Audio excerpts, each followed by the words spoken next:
goes by, the shutdown gets better for the political prospects of the Democrats, but every day that it goes by, it gets a lot worse for the American people.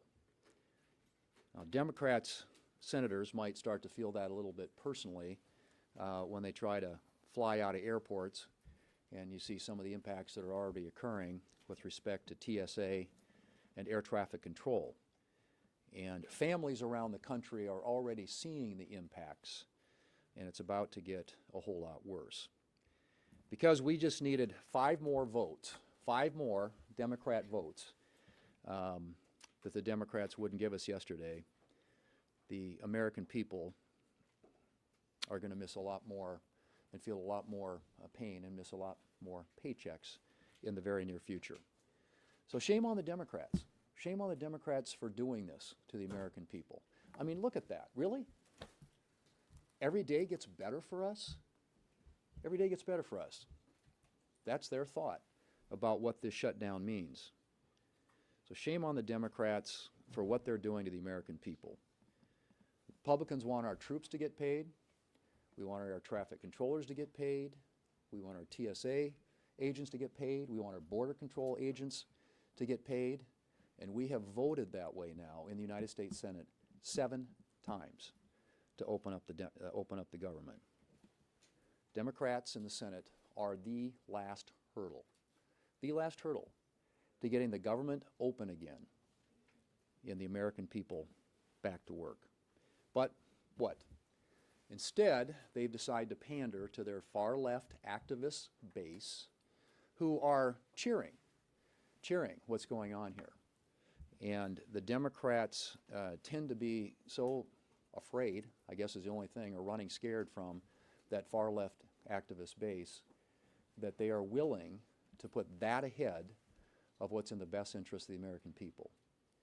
Well, it's time for them to get a backbone. It's really time for the Senate Democrats to show a little courage and put the American people ahead of their far-left activist base. They have a simple choice in front of them. Open up the government. Quit playing politics. Quit talking about how it gets better for us because we're looking at the polling and we think that we're winning. This is all that's between this country and their government being open again. It's this bill. You've seen it before. It's passed the House of Representatives. It's sitting at the desk of the Senate. It could be picked up and passed today, put on the President's desk where he has said he will sign it into law. The government opens back up. People get paid. Troops get paid.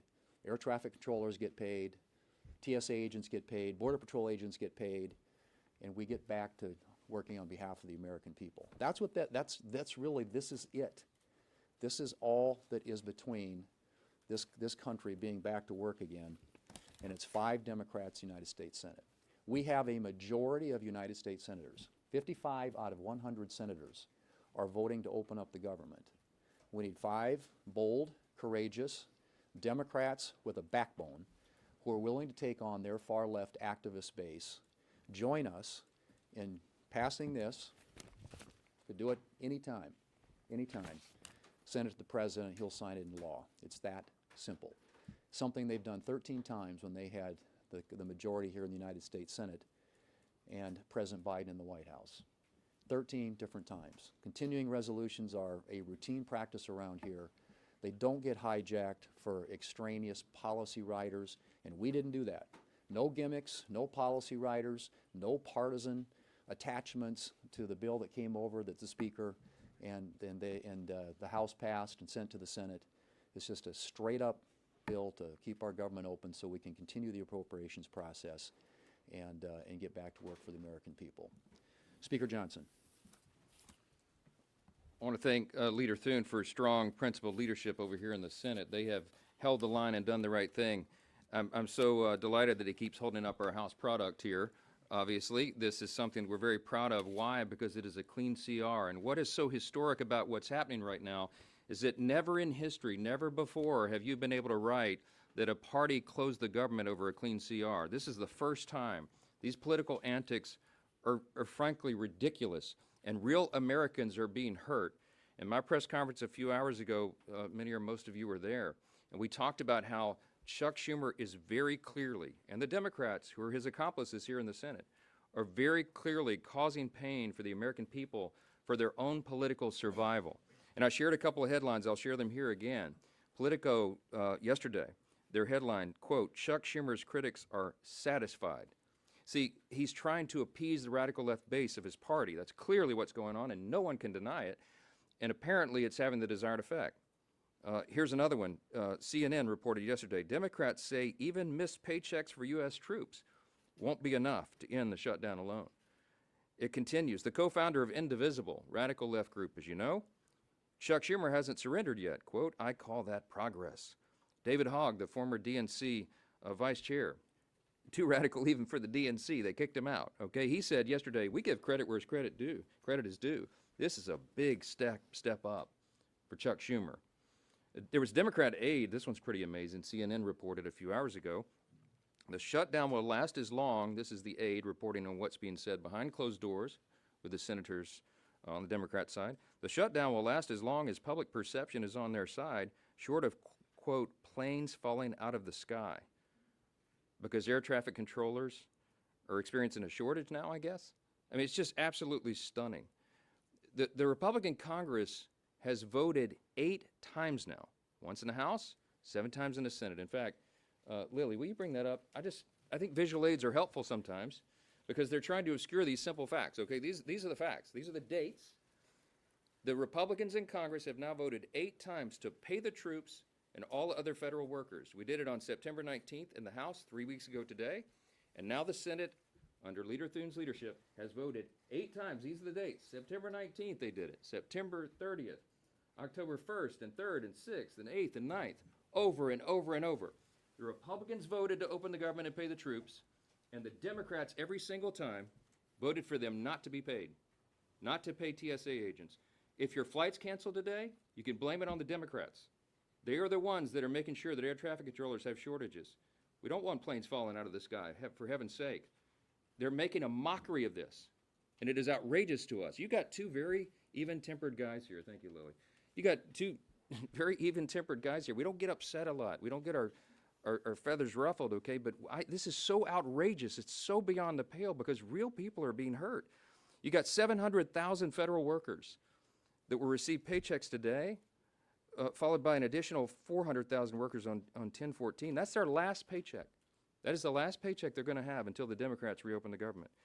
You got 1.3 million troops, active duty soldiers and airmen, sailors. They're going to miss their check on October 15th because the Democrats dug their heels in and showed that they didn't care.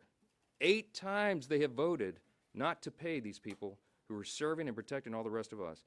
You have 2 million federal civilian workers and 1.3 million active duty military service members who are now going to be harmed. You also have Veterans Health Services and nutrition programs for young mothers and infants. They're all being stalled and encumbered. You've got FEMA services, flood insurance policies that can't be renewed or written while this is all shut down in the middle of a hurricane season. It goes on and on and on. The harm is real. It is very damaging, and it is outrageous to us that Democrats are playing games so they can appease their base.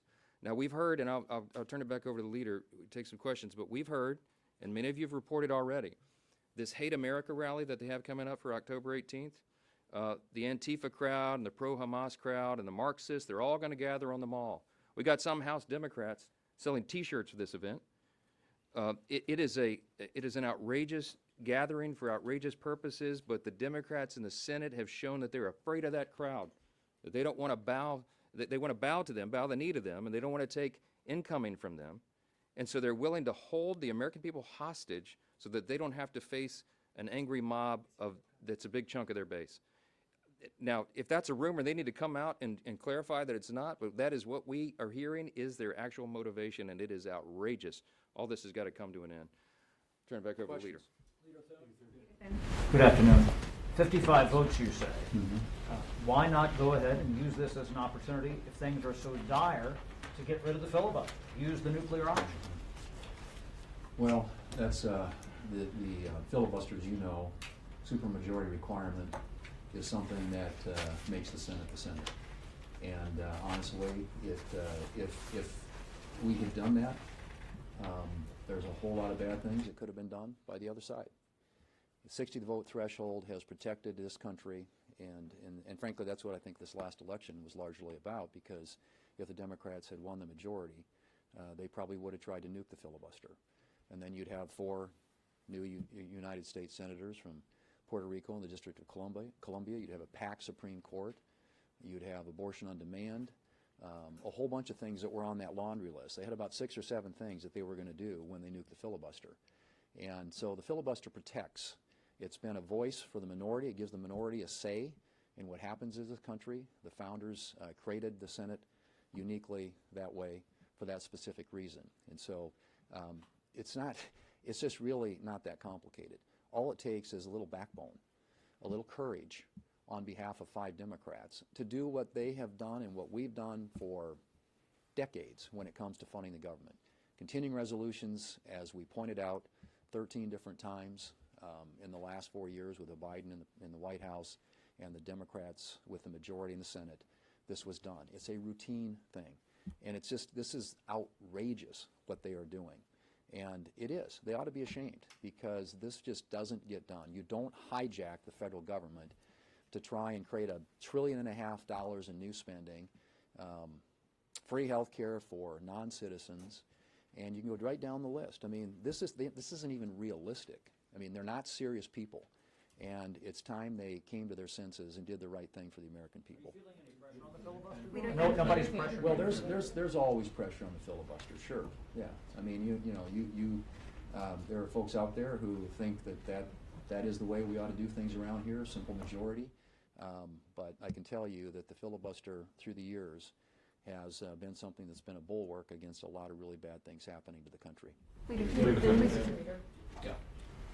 Speaker Johnson, he's suggested that a military pay bill cannot pass the Senate. Is that your understanding? Do you think a military pay bill would be blocked by Democrats? Or Well, there's do you think you're going to try it? military pay bill right here. I mean, I just don't know what I honestly, this pays the military. And all they have to do is pick it up at the desk, give us 5 votes, and the military gets paid. Do you know whether Trump is going to try to move money around to pay the troops, and do you think that is something he should be doing? I suspect that they're probably going to be, pretty soon, they're going to have to do some things. I think, to their credit, the White House has now for 10 days laid off doing anything in hopes that enough Senate Democrats would come to their senses and do the right thing and fund the government. But now that we're getting these where people are going to start missing paychecks, this gets real. This gets real for families, a lot of military families who live paycheck to paycheck, a lot of American families who live paycheck to paycheck who are federal employees. And so I just think that the White House, my expectation is, yes, they're going to have to start making some decisions about how to move money around, which agencies and departments are going to be impacted, which programs are going to be impacted, which employees are going to be impacted. That's what a shutdown does. You put the administration and this presidency in a position where they're going to have to make some hard decisions. Yesterday you discussed, or it was reported that you discussed giving a date certain for a vote, or giving some sort of assurance that there would be a vote on a Obamacare tax credit bill. Could you talk through that, what you're thinking, and what happened there? Well, I mean, I think that the Democrats, there are some Democrats who I think are reasonable enough to know this is not a sustainable position for them, who are looking for a way to get something in this conversation that would enable them to have the issue that they say they care about here addressed. And I've said all along, I'm open to that. I think the speakers expressed that we get the government opened up again, and we're willing to have that conversation. And frankly, so those are some things that I think are perhaps real possibilities, but it doesn't happen absent voting to open up the government. And so the Democrats who are interested in that sort of some sort of pathway on that need to, again, come to their senses and vote to open the government.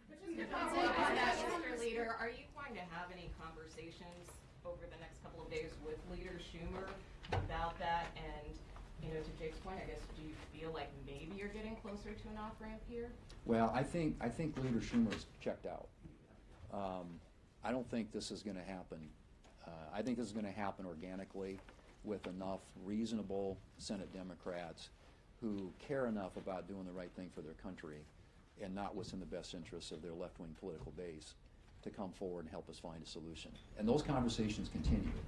But, you know, the insistence of the Democrat leadership on their you know, plan or nothing else is, I mean, I don't know how do you even come forward with a proposal that has $1.5 trillion in new spending, wipes out everything that we did last summer with the reconciliation bill, including the $50 billion that goes to rural hospitals, and wipes out all the provisions that banned free health care to non-citizens. I mean, really? You think that's going to pass the Senate or even come close to getting a vote in the House or a signature by the President? What they're talking about is unserious. It's been unserious from the very beginning. So, yes, if they want to sit down and talk about opening up the government and doing some of the things that I've suggested and we've suggested, which is, you know, allowing the conference committee to work on the 3 appropriation bills we passed, bringing other appropriations bills to the floor so we can start funding the government the old-fashioned way, and there's an interest on both sides in doing that. And yeah, a conversation about what we do on the expiring enhanced ACA subsidies. And there's a lot of conversations going on around that. But that doesn't happen until we get the government open. You got a call with the Freedom Caucus, and you said you were working on rescissions, and that rescissions would come up again potentially. Rescissions is something that the Democrats have said is a reason that perhaps there's a lack of trust. Can you both address the question of trust with the Democrats as well as what rescissions are you talking about? Let's talk about trust. Who's in good faith? We sent over this clean document. We didn't load it up with any partisan priorities because we're not playing games here. We wanted to keep the lights on so that we can continue the appropriations process to spend the taxpayers' money more responsibly. I did a conference call within the last hour with the House Freedom Caucus and a lot of journalists, and one of the questions was, are you all concerned about the national debt? You darn right we are. The Republicans are. The Democrats don't seem to care. We crossed this $37 trillion threshold. It is not a sustainable situation. It took us a long time as a nation to get into this financial hole, and we are doing everything we can in every possible way to get us back to sound fiscal responsibility. And what does that include? Well, not only an infusion of pro-growth policies like we implemented with the One Big Beautiful Bill, the Working Families Tax Cut package, so many things that are going to help the economy short-term and long-term. But also, we have to reduce spending. We have to. The government spends too much. It's too large. It does too many things. It does almost nothing well. As Reagan used to remind us, government is not the solution to the problem. Government is the problem. And so, are we in favor of reducing spending? Yes. That we're trying to do that in a responsible manner. The reconciliation package that we passed saves $1.6 trillion of taxpayer funds. We eliminated fraud, waste, and abuse. We worked towards efficiency to get the government working better for the people. We're proud of that. There's no legislative body in the history of planet Earth that's ever saved $1.6 trillion or anything close to that. But it's the first of many steps. So we have to appropriate at lower, more responsible levels, not in a way that disenfranchises or hurts any American that relies upon vital services, but in a way that makes government work better for people. We're excited about that. A rescissions package is part of our process. I know the Democrats hate to cut spending in any way, in any form. Well, we are for that because we have to make government work better for people. If you look at the polling, the people's faith in the federal government is at an all-time low. Why? Because they don't see that it's being done well. And we are doggedly determined to get back to those principles. And so the Democrats are going to decry any limitation of spending. Watch them. Have you ever seen a Democrat ever want to reduce a federal program? Reduce the size or scope of government? No. They always want to spend more. We cannot afford to do that. We have to do it better. The Republican Party are the ones that are going to return us to fiscal sanity, and all of this is part of that.